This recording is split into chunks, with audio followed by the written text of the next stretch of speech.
Hi everyone, welcome to our channel Dr.VKR all about civil engineering. This is sixth lecture of our series of sustainable construction materials. So far we have completed 5 lectures in this series. First one is about the what is sustainability, why sustainable materials are required, what are the various sustainable materials are there, everything we have discussed. The second one is about the fly ash, how the waste can be used for the sustainable purpose. Third lecture will be regarding the GGBS material. The next lecture is on the microsilica. So the latest fifth lecture is on recycled aggregate construction waste solution. So all this we have completed. Now we are going to move on to the another material, the material number 5. So let us discuss in detail about that material. Before going to that material, I request everyone to like, share and subscribe our channel. If you are visiting our channel first time, I request you to go through all other videos also. Now if you observe all these things, fly ash, GGBS, recycled aggregate, microsilica or silica film, all these are the industry byproducts and we are going to dump this one as the waste. Now all these are waste materials, whereas the lecture which we are going to cover or the material which we are going to discuss in this lecture is the natural material. So what is that natural material that can be used in the construction? Can anyone guess what is that natural material which we can use in the construction? It is nothing but bamboo. So a bamboo is a natural and sustainable construction material. How this natural material will achieve the sustainable goals? Let us discuss in detail about this one. So these are the contents of the presentation. Introduction to the bamboo. What are the various requirements for the bamboo to use in the construction? IS codes and physical and mechanical properties of the bamboo. Types of bamboo that can be used in construction. What are the various treatment methods and processing methods for the bamboo so that we can use it in the construction? Advantages and limitations of bamboo, applications in construction industry, how bamboo contributes to the sustainability, and with the conclusions we will end the session. So these are the contents. Let us dive into the actual contents. The first one is, what is bamboo? So all of us know that bamboo is a fast growing and woody grass. It is not a tree, please understand. So bamboo is a fast growing woody grass. It grows naturally and it grows in tropical and subtropical regions, many parts of Asia including India also. Even where the water availability is very less, in that area also bamboo can be grown. So here the major advantage of the bamboo is we can harvest the bamboo from third year onwards.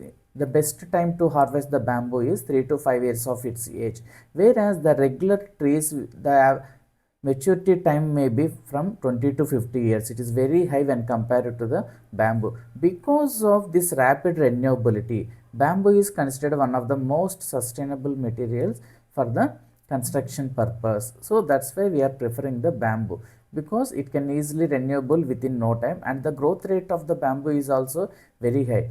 Approximately it can grow up to a height of 1.5 inch per hour also. So that is the very fast growth rate for this material, which makes it more sustainable for the construction field.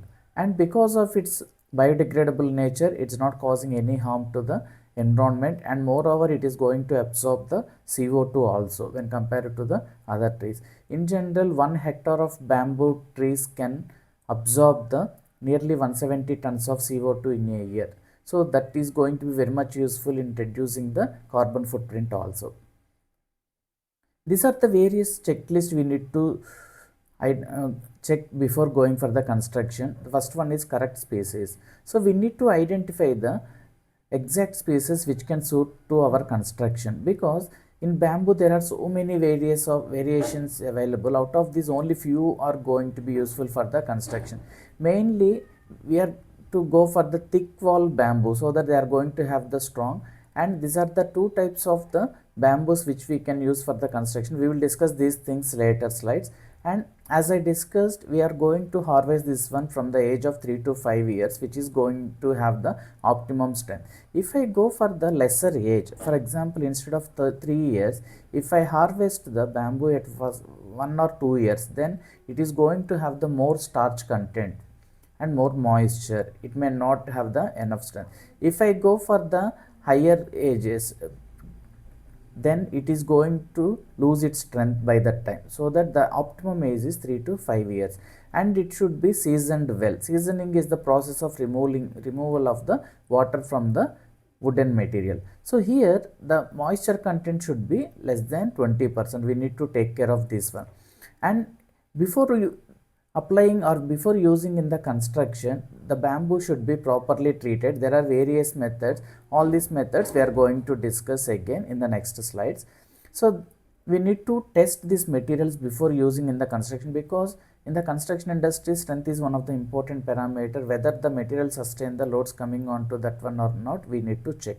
And there are certain relevant IS codes also available. So our material should comply with the guidelines given by the IS codes, and there must be some proper joints like bolts, clamps and engineered connections. We need to take care of these connections also. All these things we need to check before using any material in the construction. Now let us see the various IS codes for bamboo construction. All these are the IS codes available for the guidelines available to use the bamboo in the construction. So one thing is clear, we can't use the bamboo as a replacement for the reinforcement. It can be used for the other purpose, especially where the earthquake prone areas are there. Then in that areas bamboo plays an important role, because we are preferring the lightweight structure, and at the same time we need to have the strength also. In that case we can prefer the bamboo. So all these are the guidelines. Please go through this IS code so that you will have clear picture of the bamboo to use in the construction. What are the various guidelines we are having? Let us discuss the properties, physical properties of bamboo. So as we discussed, it is very lightweight, so very low density, reduces the dead load on the structure. So here, to reduce the dead load in the structures, we need to optimize the dimensions, whereas bamboo is, because of its low density, it can offer the very lightweight also. Then we are going to have the hollow circular cross section. So here, because of this hollow cross section, the strength to weight ratio is going to be very high when we see the when similar to the steel pipes. Steel pipes is also having the same parameter. So high strength to weight ratio, which is going to be very much useful in the construction.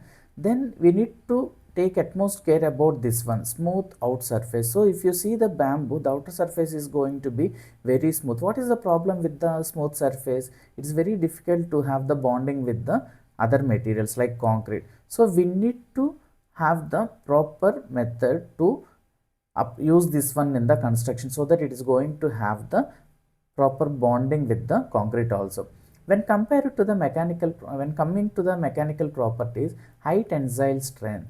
So because the fibers are aligned along the length, so this reduces the, or because of this property, it is going to have the highest tensile strength similar to the natural reinforcement which we are providing, and it is the having the good compressive strength also, and it is going to have the excellent flexibility and ductility, which is very important under the circumstances of earthquakes. So because of more flexible and ductile nature, bamboo can be used in the seismic prone areas also.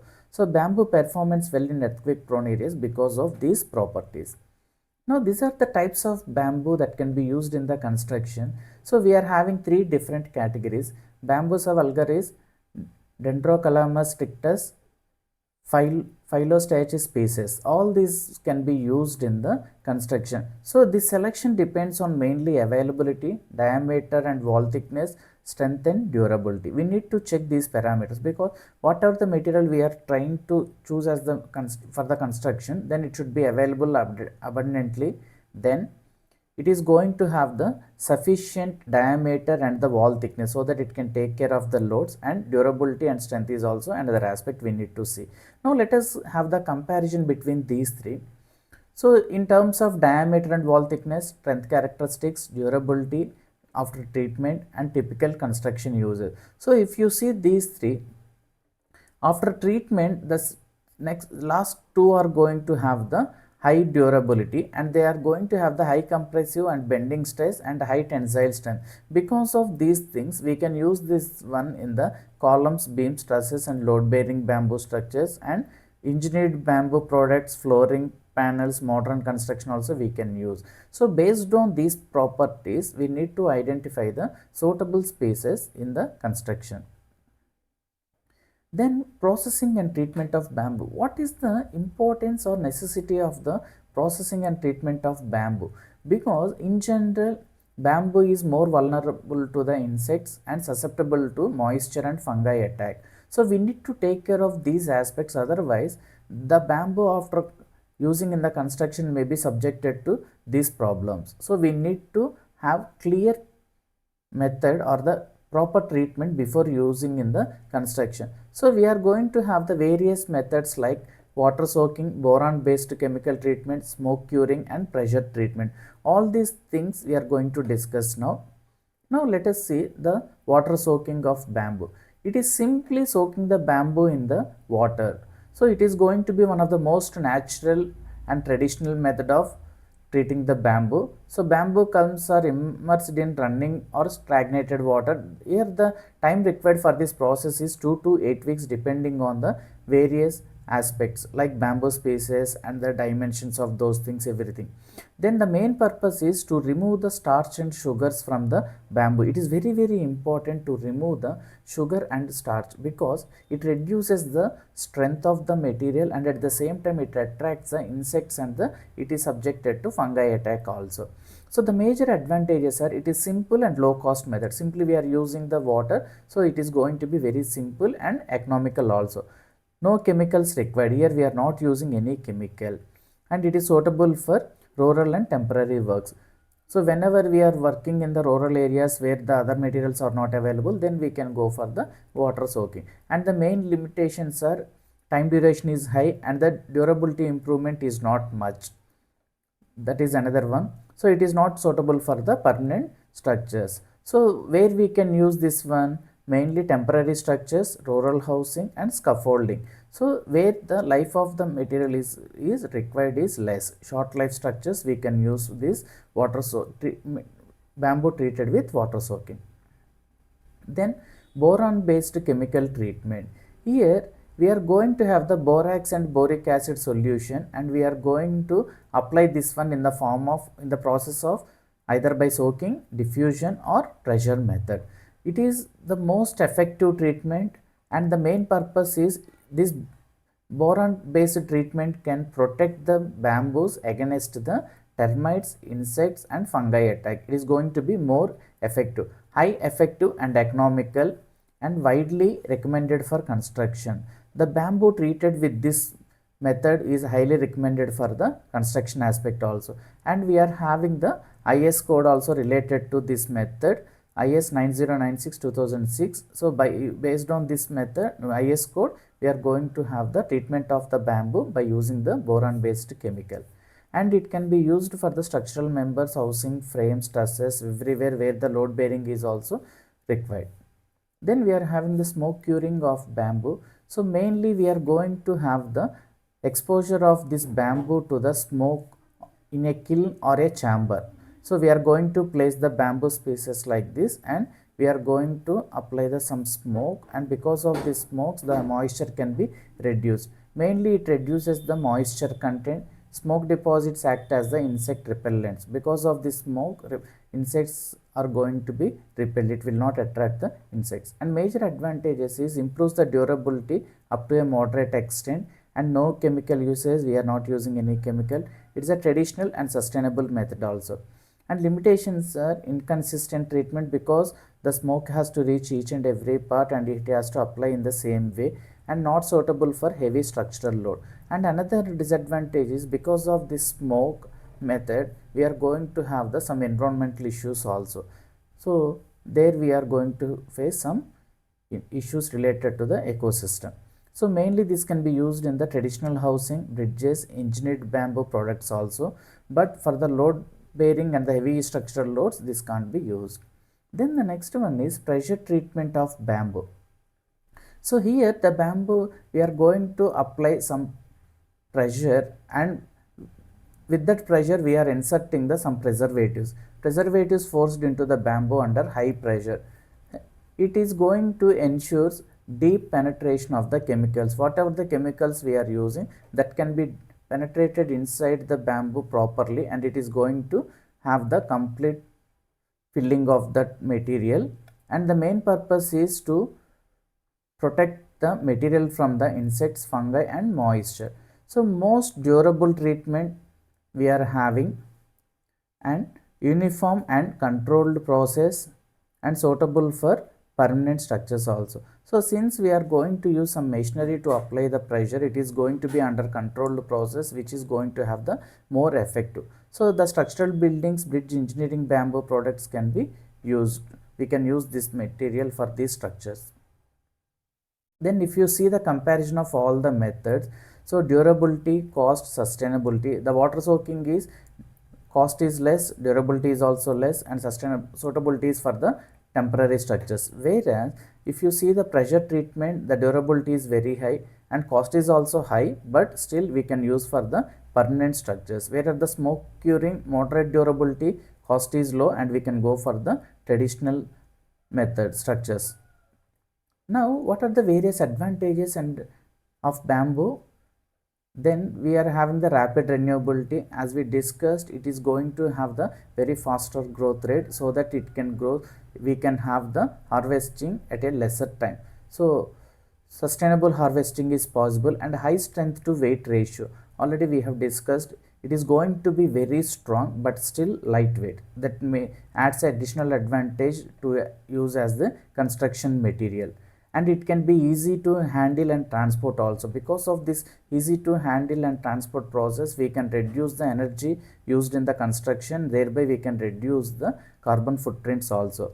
And it is the earthquake resistance, flexible and ductile behavior makes it very special against the earthquake forces, and it absorbs the seismic energy also. Because of these characteristics, it is one of the most attractive material to use in the earthquake prone areas. And low embodied energy, so it requires the minimal processing, and the energy consumption during the processing is also very less when compared to the other types of the material. Then cost effectiveness, it is economical in rural and low cost housing areas, and even IS code suggests to use the bamboo for the low cost housing also. So what are the limitations and challenges? As we have both sides of the coin, let us understand the limitations and challenges. First one is susceptible to insects and decay. So this is one of the major drawback of the bamboo. For this one only we are doing the some treatment methods, and it required the proper treatment and maintenance. It's very important, and it is going to have some variable strength. Even though same type of the material has been used for the construction, but because of the treatment methods, the bamboo species collected from one area may not have the similar type of the strength, and this variability also we need to predict properly, and we have to use them wisely. And the water soaking is required compulsory.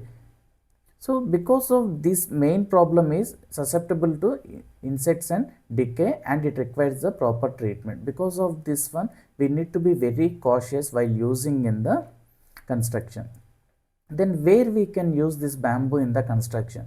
So as we discussed, even IS codes are saying low cost housing we can go for the bamboo, and rural and temporary structures where it can be used as the scaffolding, and even it can be used for the bridges in the small space, or the small length bridges, spans where the span is very less, and it can be used as the roof trusses and the frames also. So for all these things we can use the bamboo, and now the research is going on to expand its applications even further for the modern construction purpose.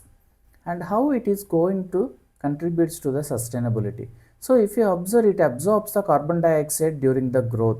When the bamboo trees are growing, as I discussed, it is going to absorb the more amount of the carbon dioxide, so that it can reduce the carbon footprint, and it reduces the dependency on the timber and steel. If we properly treated and used the correct material in the construction, bamboo can replace the timber and steel also up to certain extent, so that we can have the eco-friendly structures. And it supports the eco-friendly and affordable housing also, and mainly it is going to be biodegradable and renewable. So because of its biodegradable property, it is not causing any harm to the environment. and it contributes positively to both environmental and social sustainability also, and at the same time it achieves the economical sustainability also. That means all three pillars of the sustainability can be achieved by using the bamboo material. To conclude, bamboo is a traditional material with modern relevance. Its strength, flexibility, renewability make it excellent sustainable construction material. Because of this property, its flexibility, ductility, strength and the renewability or fast growth of this material make it a special material for the construction purpose. With proper treatment and engineered design, bamboo can play major role in the future sustainable construction, especially where there is going to be more chances of seismic activities. Then in that zones, in that areas, bamboo plays an important role for the construction purpose. And even in the recent seismic zonation map released by Government of India, they have included 61% of our country's area under the moderate to high risk zones. So entire Himalayan belt from Srinagar to all the northeast are under the high seismic zone, where in that areas the bamboo plays an important role for the housing or construction purpose also. So like this we can use this natural construction or sustainable material for the construction aspect. This is all about the bamboo material. In the next video, we are going to discuss about the metakaolin high reactivity SCM. So, we are going to discuss about this material in our next lecture. I request everyone to like, share and subscribe our channel. This is for today and we will meet with the next material. Till then, see you guys. Take care.